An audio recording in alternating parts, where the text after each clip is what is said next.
Hey everyone, this is James. I hope you guys are having a great day and thank you for following along. In today's live stream, I'm actually going to jump inside Adobe's Lightroom and show you what happens to the images when I'm done with whatever I'm doing. So whether I'm photographing a wedding, whether I'm working with a family, out in the gardens, the park, maybe we're on the sand at the beach, or if I'm working with a senior, wherever, like when I'm finished, what happens from there? A lot of people wonder that, and it's a great question. So we'll jump into Lightroom, and I'll kind of show you how I do things, which may be a little bit different from what other photographers do. And let me back up and say, for those of you who are not familiar with Adobe's Lightroom, Lightroom is a photo management and photo editing application. So there's a lot of things that you can do in here. You can manage your photos. You can edit them within Lightroom. You can apply keywords, all kinds of things. There's basically a database that's created every time you import your photos in. Lots of stuff you can do in here. I use Lightroom a little bit differently than probably most photographers, and I'll go into that in just a second. But enough of my babbling. Let's just jump in here, and I will show you kind of how I do things within Lightroom. So right now, what you're seeing is the interface within Lightroom. I am actually in the development module, and from here I can view the histogram here. I can see what the picture looks like. I can make any modifications in here that I need to. There's presets and things on this side. There's all kinds of stuff that you can do in here. It's a powerful application. I use Lightroom very, very little in terms of editing. If there's a particular shot that I've taken a sequence of, maybe there's, I'm trying to think of an example, like, maybe she's in this area here, and then I have her pose a different way, and then maybe pose another way without her hat on. But there's something that I need to adjust, throughout that whole set of 20 images. Within Lightroom, I can make an adjustment to one image and then apply it to the other 19, and it will do it like that for me. So and that's just one of many examples that you can do within Lightroom. So I don't do a whole lot in here in terms of editing. I do some, and then I also will export everything, bring it into Photoshop, and I'll do some more editing there. But as you can see, this image here, let me take me off the screen. This is straight out of the camera here. The only thing that I've adjusted slightly is the highlights here. But other than that, this is straight out of the camera. This is actually taken in Sugar Mill Gardens here in Port Orange in the Daytona Beach area. I'm utilizing the sunlight, and I positioned her a certain direction to be able to utilize the sunlight, and you can actually see that coming off the top of her hat here. There's other photos where you can see it, or you can see where I utilize that, the sun, in other pictures, and I'll show you that. But I've got the sun bouncing off her, coming this way through the trees, and then I've got external lighting that I brought with me, and as I'm positioned her, as I'm lined up, that external light is camera right on this side coming at her, and you can see how well this came out here. Let me go back into the library mode, and that will give you a list, or basically a catalog, of all the images that were taken here. So you can see we did a wide variety of poses. I'm trying to look for another one that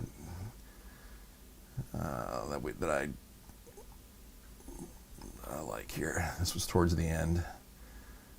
So this one's a nice one also, again utilizing the light from the sun coming down through here. And then I've got I think I shifted the light to my left on this one. I've just got her just kind of very lightly sitting on a branch, and then I just compose the frame, compose the picture, just zoomed in on her, and then and took the shot from there. Within on Lightroom, you can also see what your ISO was, what your f-stop was, what your shutter speed was. So all that's in here as well. Most of these images within this catalog were taken with the 7200 2.8, and then I also went back and forth between that zoom lens and one of my primes, which is my 135 f2, and I actually shot at f2. And I'll see if I can find one of those in just a second here. But these came out really nice. Here's one right here where you can see, if you go up in here, you can see the f2 f-stop here. And again, my style of shooting is I'm looking for that beautiful blur in the background. I'm looking for, when you see the image, you are drawn to the subject, and everything else behind is just blown out of focus. So that way, again, you're kind of sucked into the image. And I just, again, using the sun as kind of like a fill light. I had it, again, bouncing off the back of her head, and I've got an external light facing her. And just the way, as we moved around the gardens that day, just the way that as we were moving around, I'm also kind of watching things. Let me take that graphic on the screen. I'm also looking around and I'm watching how the sun is coming through the trees. I'm watching where we are in the garden, so that way if I need to kind of utilize the sun as for some backlighting, I can do that, and that's what I did here. And let me jump back in here, and I don't know why it does that every once in a while. So that's what's going on here. So what I do within Lightroom, guys, it's a little bit different. Is I know most people, they'll go through the installation of Lightroom, whether you're on a PC or whether you're on a Mac. You'll let it create the default directories that it does. When I say directories, like whether it's in program files or the applications directory on a Mac, everybody just kind of lets it do its thing there. And then as people import their photos, they just import them into that one area. So basically Lightroom creates a database on your first import, and then after that database gets bigger and bigger. And that, of course, the database is pointing to where your pictures are. It knows where your pictures are on your computer, on your PC, on your Mac, and it's basically built in that database. What I have found, and again, this is just me, I continued to dump photos in there. I mean, months and months and months of pictures. And what happened for some reason is the catalog, the database got corrupted within Lightroom, and then I didn't lose everything per se. I didn't lose the pictures, but I lost how everything was viewed. I lost all the keywords and everything that I had, so I could search for beach pictures, I could search for weddings, I could search for whatever, and it would take me to all the pictures that I had labeled. Anyway, it was just a big mess. So what I do now, guys, is when I come back from whatever I'm doing, I will take the memory card. Here's a good example here, because I just did this the other day. Is I'll come back, stick this memory card into a reader. There's one right there. Make sure that guy's in. Yeah. So just I'll stick this guy into my reader here. Put the reader into the computer, and then I'll go in there and I'll create another folder for everything that I do. So every family session, every beach session.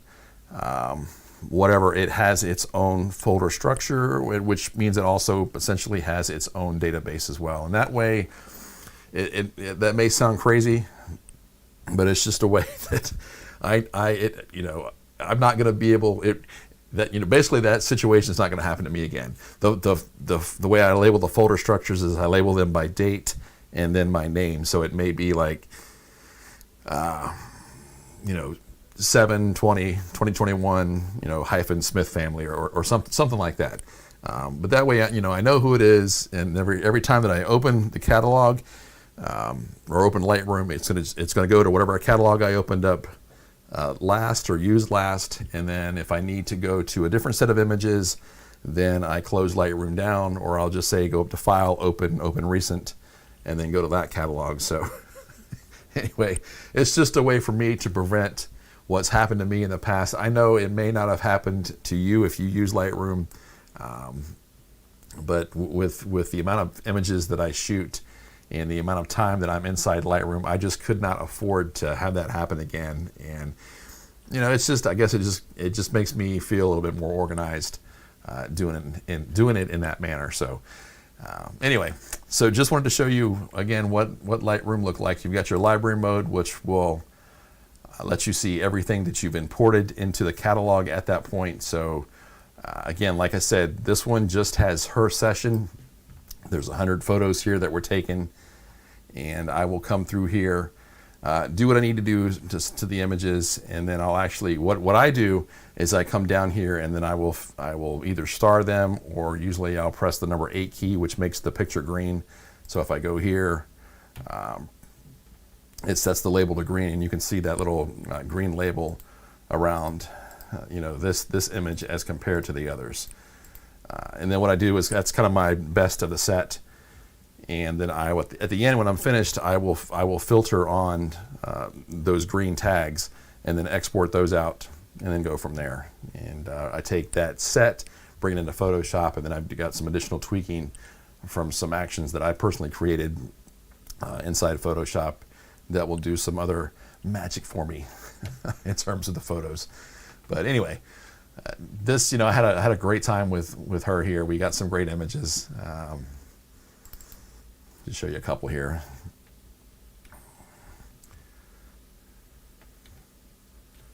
Oops, what happened here?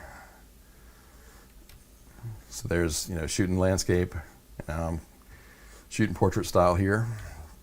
And again, using external lighting. The garden is beautiful, but I just feel it can, depending on what time you go, that's a little bit overexposed as you can see. But depending on what time you can go, it can get a little dark in there.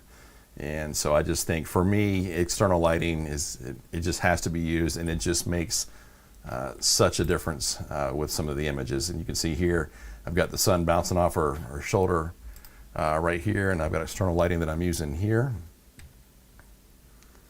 Just had her, turn a different way, get some images there, and then again, moving around to different parts of the gardens here.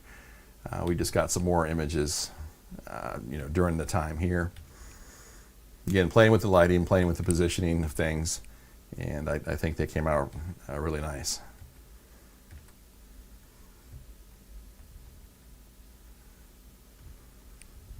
Get back into library mode here. I really like these. These were more towards the end, these right here. And just watching the sun again, I just think these came out, I think they came out great. Again, just same image here. I'm just zooming in. Actually, I did what's called a virtual copy. You can't see it on the screen, but if you right-click the image, you can go down and say Create Virtual Copy, and that's what this image here is. It's just zoomed in a little bit there. I'm playing with some lighting settings, I think. And that's about it there. That was the last one. So anyway, just wanted to show you guys what the application looked like if you have not seen it. Talk about how I do things inside Lightroom, and some of the fun that I have with all of the families, with all the seniors, everybody that I work with. And just wanted to talk about my crazy folder structure. And maybe some of you guys do it as well. I did meet another photographer that does it that way also, which, I don't know, I guess it's just my way of kind of keeping things organized. I've kind of got this base level folder, and then everything sets underneath that. And like I said, every folder under this main folder has its own catalog. So whenever I've got a new set of pictures, I go to File, New Catalog, create that new folder, or type it out. It creates that new folder automatically, and then I've got everything kind of organized within there. So I lose some capability as far as searching by keywords, by different things that I may have tagged in the past, but it just I guess it just makes me feel more comfortable and keeps my sanity intact. Because that, like I said, when that happened years and years and years ago, I was like, I'm not doing this again. So, maybe it was something silly that I did, I don't know, but I'm just not going to take that chance again. But anyway, so thank you guys for watching. Again, my name is, there it is. My name is James. Thank you guys for following along, and hope this was informative. Yeah, hit that one a little too soon. Let me try that again. Thank you guys for watching.